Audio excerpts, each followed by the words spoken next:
Di tanah Pasundan yang permai, tepatnya di hamparan wilayah Garut, Jawa Barat, terbentang sebuah danau indah yang menyimpan sebuah kisah pilu sebagai pengingat abadi. Danau itu dikenal dengan nama Situ Bagendit. Namun, di balik ketenangan airnya yang memantulkan birunya langit, tersimpan sebuah legenda tentang keserakahan yang tak bertepi, tentang seorang wanita yang menuhankan harta hingga lupa daratan. Kisah ini adalah cerminan betapa kekayaan yang tidak diiringi rasa syukur dan welas asih justru dapat menenggelamkan pemiliknya ke dalam jurang kehancuran terdalam. Dahulu kala, di sebuah desa yang subur makmur, hiduplah seorang janda yang kaya raya bernama Nyai Bagendit. Ia bukanlah bangsawan, hartanya ia peroleh setelah suaminya yang seorang rentenir meninggal dunia. Ia mewarisi seluruh kekayaan mendiang suaminya, mulai dari sawah yang terhampar luas, rumah megah, hingga peti-peti yang penuh dengan kepingan emas dan perhiasan. Setiap hari, kekayaannya terus bertambah karena ia melanjutkan praktik rentenir yang mencekik leher para warga miskin. Meskipun hidup bergelimang harta, sifat Nyai Bagendit jauh dari kata dermawan. Ia sangat kikir dan pelit luar biasa. Tidak pernah sekalipun terbersit di hatinya untuk membantu sesama yang sedang kesusahan. Ia memandang orang lain dengan sebelah mata, menganggap mereka yang miskin sebagai pemalas yang hanya ingin memanfaatkan hartanya. Pintu rumahnya yang megah selalu tertutup rapat bagi siapapun yang datang untuk meminta pertolongan, bahkan untuk seteguk air sekalipun. Setiap pagi, kesibukannya bukanlah bersosialisasi dengan tetangga, melainkan menghitung ulang pundi-pundi emasnya di dalam kamar. Ia akan tertawa terbahak-bahak dalam kesendirian, memandangi kilaunya harta benda dengan penuh puja. Baginya, tumpukan emas itu adalah satu-satunya sahabat, satu-satunya sumber kebahagiaan. Ia begitu takut hartanya akan berkurang sehingga ia hidup dalam kesombongan dan keterasingan, dijauhi oleh seluruh penduduk desa. Acap kali ia berkeliling desa untuk menagih utang dengan wajah yang bengis dan kata-kata yang kasar. Ia tidak segan menyita harta benda apapun yang dimiliki warga, bahkan jika itu adalah satu-satunya sumber penghidupan mereka. Nama Nyai Bagendit menjadi buah bibir yang penuh dengan caci maki dan keluh kesah. Namun, ia tidak peduli. Selama hartanya terus bertambah, ia merasa menjadi orang yang paling berkuasa di desa itu. Sementara Nyai Bagendit berpesta pora dalam kemewahan, kondisi warga desa di sekitarnya justru sangat memprihatinkan. Musim kemarau yang panjang telah membuat sawah-sawah menjadi kering kerontang dan sumur-sumur kehabisan air. Gagal panen terjadi di mana-mana, menyebabkan bencana kelaparan yang meluas. Banyak warga yang jatuh sakit karena kekurangan makanan dan gizi, terutama anak-anak kecil yang tubuhnya kurus kering. Dalam keadaan yang serba sulit itu, banyak warga yang terpaksa datang untuk meminjam uang atau beras kepada Nyai Bagendit. Mereka datang dengan harapan akan ada sedikit belas kasihan di hati janda kaya itu. Namun, harapan mereka selalu pupus. Nyai Bagendit bukan hanya menolak, tetapi juga menghina dan mengusir mereka dengan kata-kata yang menyayat hati, seolah penderitaan mereka adalah sebuah lelucon baginya. Dasar pemalas! Pergi dari sini! Jangan mengotori halaman rumahku dengan kemiskinan kalian. Begitu hardiknya setiap kali ada warga yang datang memohon. Ia tidak pernah mau tahu bahwa lumbung padinya melimpah ruah sementara perut tetangganya kosong, atau bahwa peti emasnya berkilauan sementara banyak anak menangis karena kelaparan. Hatinya telah sekeras batu, dibutakan oleh keserakahan. Keputusasaan melanda seluruh desa. Warga hanya bisa berdoa kepada Yang Maha Kuasa, memohon agar keajaiban diturunkan untuk menyelamatkan mereka dari penderitaan. Mereka merasa tidak ada lagi tempat untuk mengadu di dunia. Di tengah kekeringan dan kelaparan, ironisnya, berdiri sebuah rumah megah milik Nyai Bagendit yang seolah menjadi monumen keserakahan yang menertawakan penderitaan mereka. Pada suatu siang yang terik, ketika matahari berada tepat di atas kepala, datanglah seorang pengemis tua ke desa itu. Pakaiannya compang-camping, tubuhnya kurus dan bungkuk, dan ia berjalan tertatih-tatih dengan bantuan sebatang tongkat kayu yang rapuh. Wajahnya keriput dan tatapan matanya menunjukkan kelelahan yang luar biasa. Ia berjalan dari satu rumah ke rumah lain, mengetuk setiap pintu untuk meminta seteguk air guna membasahi tenggorokannya yang kering. Melihat kondisi pengemis itu, para warga yang miskin pun merasa iba. Meskipun mereka sendiri sedang kelaparan, mereka tetap berusaha memberikan apa yang mereka punya. Ada yang memberinya sisa air terakhir dari tempayan mereka, ada pula yang memberinya sepotong singkong rebus yang mereka simpan untuk mengganjal perut. Pengemis tua yang dipanggil Embah itu menerima setiap pemberian dengan senyum penuh terima kasih. Setelah berkeliling, Embah itu akhirnya tiba di depan gerbang rumah Nyai Bagendit yang paling besar dan mewah di seluruh desa. Ia melihat betapa kontrasnya keadaan rumah itu dengan gubuk-gubuk reot milik warga lainnya.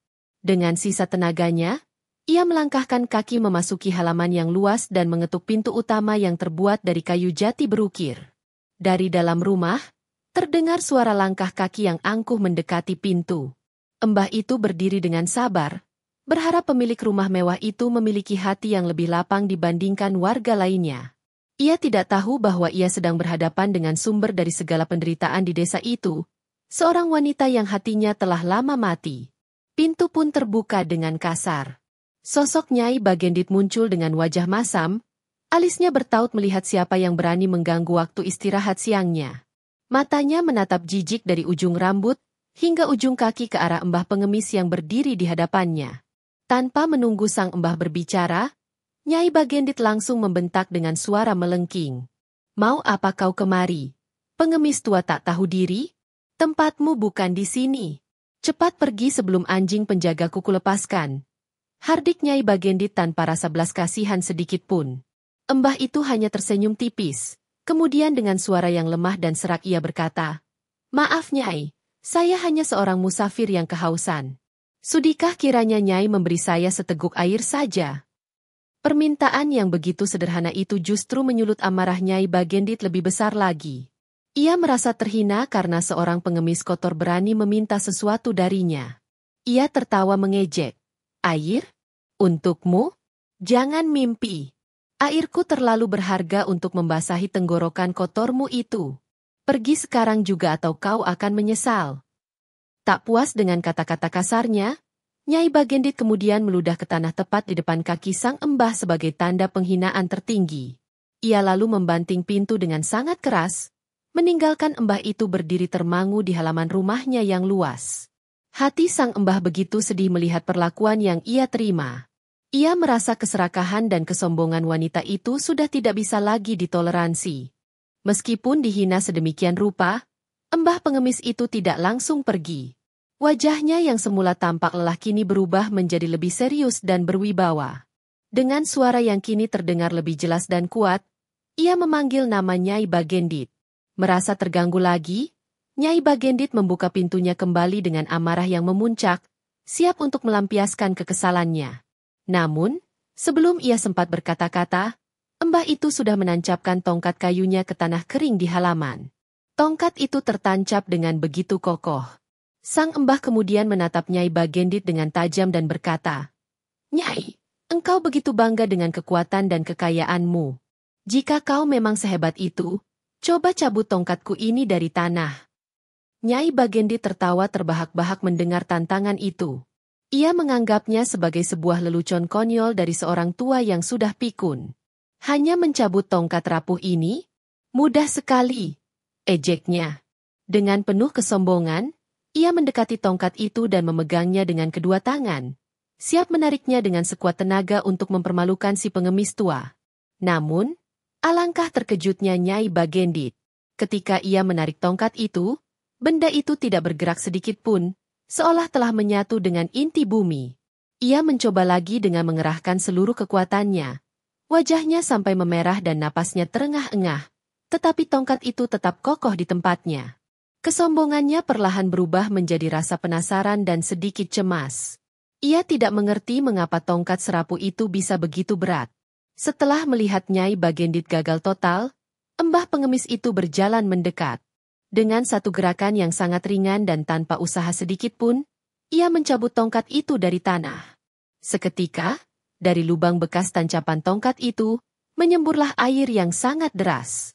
Air itu keluar tanpa henti. Semakin lama semakin besar, seolah seluruh air dari perut bumi dimuntahkan ke permukaan.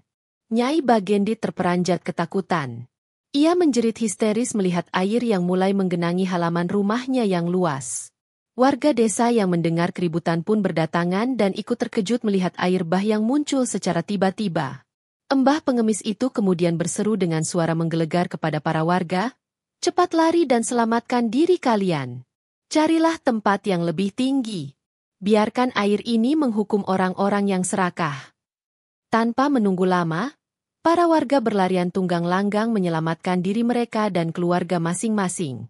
Mereka berlari menuju bukit-bukit terdekat, meninggalkan desa mereka yang mulai tenggelam. Air terus menyembur dengan dahsyat, menggenangi rumah-rumah, sawah, dan jalanan. Desa yang tadinya kering kerontang kini berubah menjadi lautan air yang bergemuruh. Embah pengemis misterius itu sendiri telah menghilang entah kemana, seolah ditelan bumi. Yang tersisa hanyalah air bah yang terus meninggi sebagai bukti dari akibat kesombongan dan kekikiran.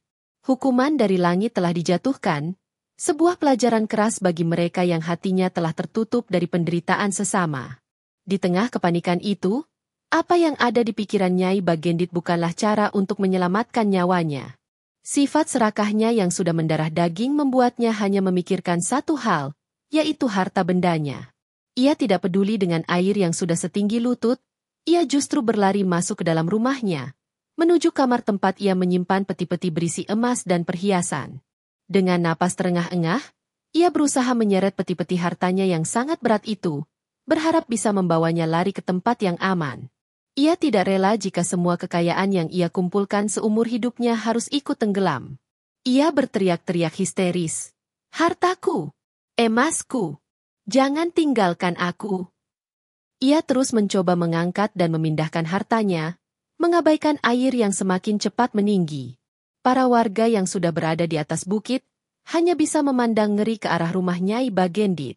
Mereka melihat janda kikir itu masih sibuk dengan harta bendanya, seolah tidak menyadari bahwa maut sedang mengintainya. Air bah yang ganas terus naik, menelan rumahnya sedikit demi sedikit. Namun Nyai Bagendit tetap tidak mau melepaskan peti-peti emasnya. Inilah puncak dari keserakahannya. Di saat nyawanya berada di ujung tanduk, hatinya masih terikat pada gemerlap duniawi. Ia lebih memilih tenggelam bersama hartanya daripada hidup tanpa kekayaan. Ia tidak menyadari bahwa semua emas dan perhiasan itu tidak akan bisa menolongnya dari murka alam yang sedang datang. Akhirnya, air bah telah menenggelamkan seluruh desa tanpa sisa. Rumah megah Nyai Bagendit beserta pemiliknya yang serakah ikut lenyap di telan air. Tidak ada lagi yang tersisa dari kejayaan dan kesombongannya. Di tempat desa itu pernah berdiri, kini terhampar sebuah danau atau danau yang luas dan dalam. Airnya tenang, seolah menyembunyikan tragedi mengerikan yang terjadi di dasarnya. Ketika keadaan sudah aman, para warga yang selamat turun dari perbukitan. Mereka menatap nanar ke arah danau baru yang telah menenggelamkan kampung halaman mereka. Untuk mengenang peristiwa itu dan sebagai pengingat akan akibat dari keserakahan, mereka menamai danau itu Situ Bagendit, yang berarti danau milik Nyai Bagendit. Nama itu terus melekat hingga sekarang. Kisah Nyai Bagendit menjadi legenda yang diwariskan dari generasi ke generasi. Ini adalah sebuah pelajaran abadi tentang betapa berbahayanya sifat kikir dan sombong. Kekayaan yang melimpah tidak akan membawa kebahagiaan sejati jika tidak disertai dengan kemauan untuk berbagi dan menolong sesama yang membutuhkan. Dari legenda Situ Bagendit ini, kita dapat memetik pesan moral yang sangat dalam. Harta benda hanyalah titipan dari Yang Maha Kuasa, dan ia akan menjadi berkah jika digunakan untuk kebaikan, namun akan menjadi kutukan jika hanya disimpan untuk diri sendiri. Sikap ulas asih, kedermawanan, dan rasa syukur adalah kekayaan yang sesungguhnya, yang tidak akan pernah bisa ditenggelamkan oleh air bah sekalipun.